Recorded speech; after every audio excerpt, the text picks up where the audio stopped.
Spec Ops The Line is a game about shooting. Oh, how surprising. I know that doesn't sound too interesting, but stick with me here. It's actually going somewhere this time. You begin the game as generic as possible action combat star number 56. You're also accompanied by two other generic action combat clones, but one of them is black and the other just happens to be a smartass. I know it sounds like another game, I understand. But you and your little gun club buddies are off to solve some shit in Dubai. Alright, I just realized that my headset is, well, terrible and it's popping like there's no tomorrow. So let's make this quick. After some time, the impossible happens and your characters begin to sound actually human rather than artificially blow up dolls or with guns. Rather than shouting the random things of, I fucked you with bullets or you hurt my friend, so now I'm going to fuck you with bullets.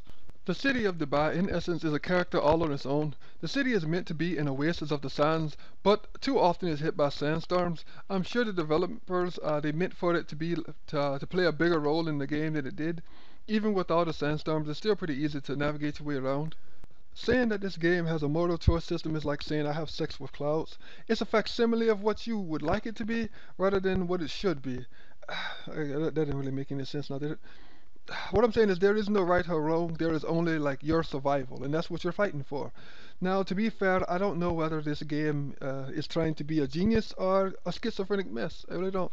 I do give them credit for character development of some sorts, well, as far as you can go in a game like this.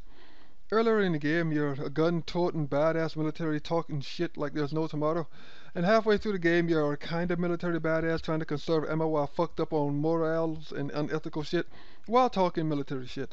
At the end of the game, I felt like I had just played the game as the bad guy. And, well, I want more time to talk about the story because of how it threw me for a loop and how I really enjoyed the story. But I gotta talk about the gameplay, and I don't know why. Everybody knows how it plays.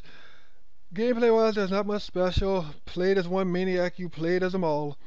I will admit the game requires you to think a little bit more with the advantages of third person as you shoot people up because there's cover to be taken. Your character can only take a certain amount of bullets before he just dies. But there is a few problems like crazy slides you do into cover. You can get shot while doing that, and there's a weird. It's just a whole bunch of weirdness. Like when you try to jump over something, sometimes it doesn't jump you like just like gun bump or something. I don't know. It's really weird. The controls are functional. Just a few little hiccups that make things just feel weird sometimes.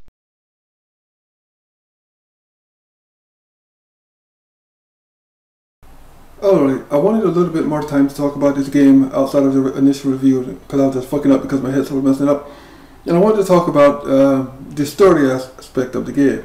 I don't want to give the misconception here saying that I think that the game is bad. I think the game is actually very good, but unlike a lot of other games that I play that I don't really care about, in this game I kept thinking, what if they would have done this? What if they would have done that? Because I can at least I can assume what they tried to go for here, and I don't feel they captured exactly everything they wanted to accomplish. Well, then again, what video game does? In certain parts of the game, ammo can be very scarce, and it will add to the tension of the game. That alone goes with the atmosphere, the morality in question for what you would have had to do. And I think they wanted to go for more of a panicky and hectic situation, but they just couldn't, or they didn't have enough time to do it, or then they had to get the game out.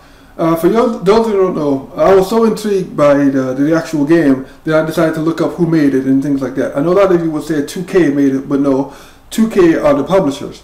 The studio that actually made it was a game called Jaeger. I think that's the right name. I think that's how I pronounce it, Jaeger. This is actually their first title, and I imagine they would have had to get this out very quickly, and they probably didn't have the budget to just, work a little bit more on it. For a studio's first game, this is actually very good. And I congratulate them for it. I hope it sells decent enough so that the studio can create another project. Because this studio right now is showing talent outside of the initial games market. And since I was so surprised by that, I looked at where the studio is from. The studio who made this game is actually based in Berlin, which is Germany. And I found that to be weird, but then again, that may have been why I enjoyed the story so much, or why the story resonated with me so much.